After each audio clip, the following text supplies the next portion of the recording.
Ami Renardo, je vous propose aujourd'hui d'inventer vos propres mots et ce avec le jeu Koa. Alors ici on est sur un jeu coopératif de création de mots et d'association d'idées, c'est pour 2 à 8 joueurs et avec des parties d'environ 20 minutes. Pour ce qui est de la mise en place, vous allez mélanger les cartes voyelles et les cartes consonnes séparément. Et vous allez en distribuer 3 de chaque à chaque joueur face cachée, ce qui vous fera un total de 6 lettres en main.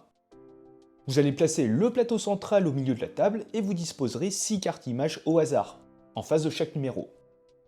Enfin, vous allez poser les 6 jetons étoiles en pile ainsi que le bras télescopique à la portée de tout le monde. Et là, vous êtes prêt à démarrer la partie. Dans une partie de Koa, vous allez jouer plusieurs manches où à chacune d'elles, un joueur va tenter de faire deviner son mot. Vous allez ainsi les enchaîner jusqu'à ce que tous les mots inventés aient été résolus et à la fin de la partie, vous allez la remporter si vous avez plus de points positifs que de points négatifs. Mais avant toute chose, de façon simultanée, vous allez chacun inventer un mot, avec vos 6 lettres en main, en faisant référence à l'une des images au centre de la table. Ce mot doit respecter quelques règles, vous devrez utiliser vos 6 lettres pour le composer, il ne doit pas exister, mais il doit être prononçable.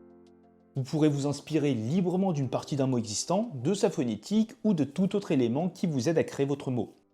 Par exemple, avec les lettres A, D, E, I, L et M, vous pourrez inventer le mot diamel, pour l'associer à une image de diamant. Une fois votre mot trouvé, vous classez vos cartes lettres dans l'ordre et vous les posez en pile face cachée devant vous. Dès que tout le monde a créé son mot, la première phase prend fin. Et à tour de rôle, en commençant par le joueur qui a créé son mot en premier, vous allez tenter de le faire deviner aux autres. Ce joueur va alors prendre les jetons étoiles et choisir secrètement le numéro de l'image qu'il pense être associé au mot. Il va le reposer face cachée sur le plateau central en empilant les autres par-dessus, face cachée également. La personne à gauche prend le bras télescopique et le joueur reconstitue son mot dans le pupitre en le dévoilant à tout le monde, mais sans rien dire. La personne qui tient le bras télescopique le prononce à voix haute et vient le moment des délibérations. Vous pourrez tous discuter, excepté bien sûr le joueur qui a créé le mot, pour se mettre d'accord sur une image à éliminer. La personne qui tient le bras télescopique prend la décision finale et touche l'image choisie avec le bras. Et là, 2 cas de figure. Soit vous avez touché une image qui n'est pas associée au mot, et dans ce cas-là, bravo, c'est une bonne élimination. Vous allez prendre le premier jeton de la pile et le placer sur l'image éliminée. Le bras télescopique passe à la personne suivante dans le sens horaire et vous continuez à éliminer une autre image. Et dans le cas contraire, si vous avez touché la mauvaise image, c'est-à-dire celle associée au mot, eh bien c'est une mauvaise élimination. Le joueur qui a créé le mot révèle le dernier jeton de la pile pour confirmer. Il peut, s'il le souhaite, expliquer son mot et la manche prend fin.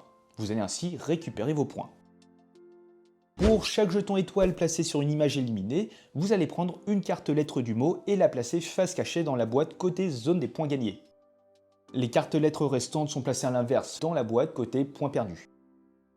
A noter que si vous avez réussi à faire une élimination parfaite, c'est-à-dire qu'il ne reste plus qu'une seule carte image, vous pourrez mettre les 6 lettres côté point positif. La manche suivante commence et le prochain joueur dans le sens horaire doit tenter de faire deviner son mot aux autres joueurs. Et dès que tous les mots inventés ont été résolus, c'est la fin de partie. Vous allez comparer le nombre de cartes lettres dans chaque zone de la boîte. Si vous avez plus de cartes côté point positif, félicitations, c'est une victoire collective. Et à l'inverse, si malheureusement vous avez plus de cartes côté point négatif que point positif, eh bien c'est la défaite.